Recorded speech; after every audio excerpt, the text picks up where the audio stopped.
I'll never erase the memory of the way she said it. No hesitation, no remorse, just a cold, cutting statement that sliced straight through me. I'm with another man tonight. Don't bother waiting.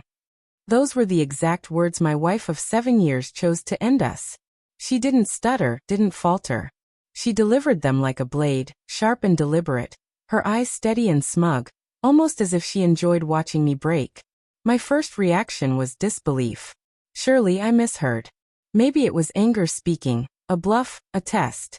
But the way she slid her bag over her shoulder and walked out without a backward glance told me otherwise. That wasn't a fight.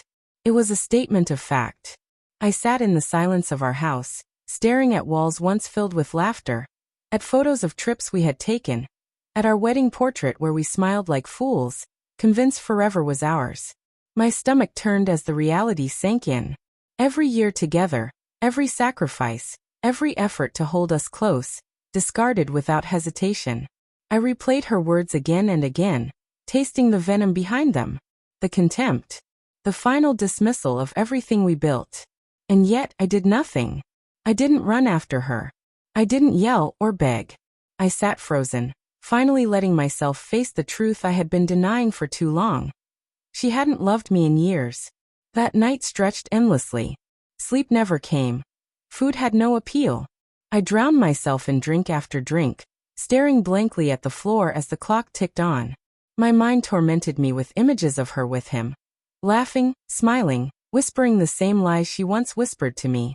It was a slow, merciless torture. But somewhere in that darkness, something shifted. If I didn't take back control, I would become a ghost in my own life, chained to the memory of someone who had already abandoned me. By morning, I had made my decision. I wouldn't confront her, wouldn't give her the satisfaction of seeing me broken. My revenge would be quiet, precise, and final. I opened a new bank account and moved my savings without a word.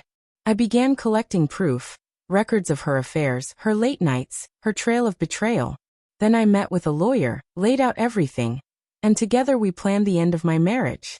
She believed I was weak. She believed I would always wait, no matter whose bed she shared.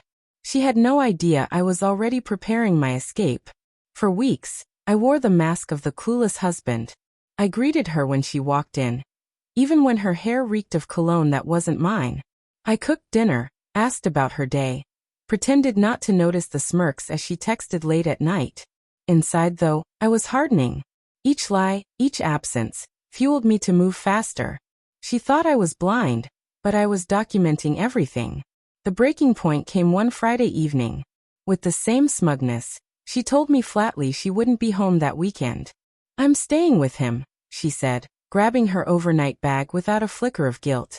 She left certain I would sit and wait. That was the moment I acted.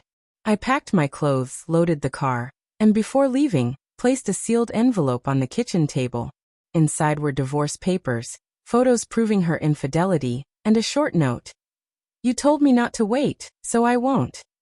When she returned Sunday night, she walked into an empty house. No trace of me, no warmth, only silence. Then she found the envelope. The screaming started soon after. My phone lit up with call after call, message after message. One voicemail was nothing but her voice cracking between rage and panic. "How could you do this?" The irony wasn't lost on me. She was the one who had walked away. She was the one with another man. Yet somehow, I was the villain because I refused to be her safety net. I ignored every call, letting her fury echo unanswered. Days later, friends told me she was unraveling. The man she threw me aside for wanted nothing serious. She was just a temporary thrill.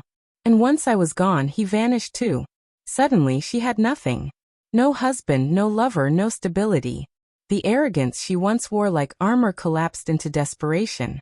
She begged mutual friends to reach me, sent messages admitting she had made a mistake. But I stayed silent. Instead, I focused on rebuilding myself.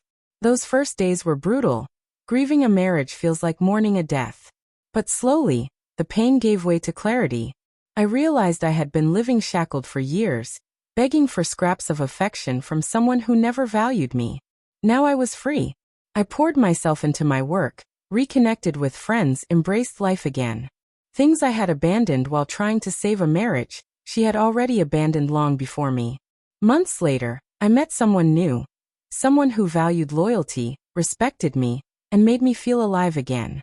And when I thought back to that night, the night my wife told me she was with another man, I no longer felt bitterness.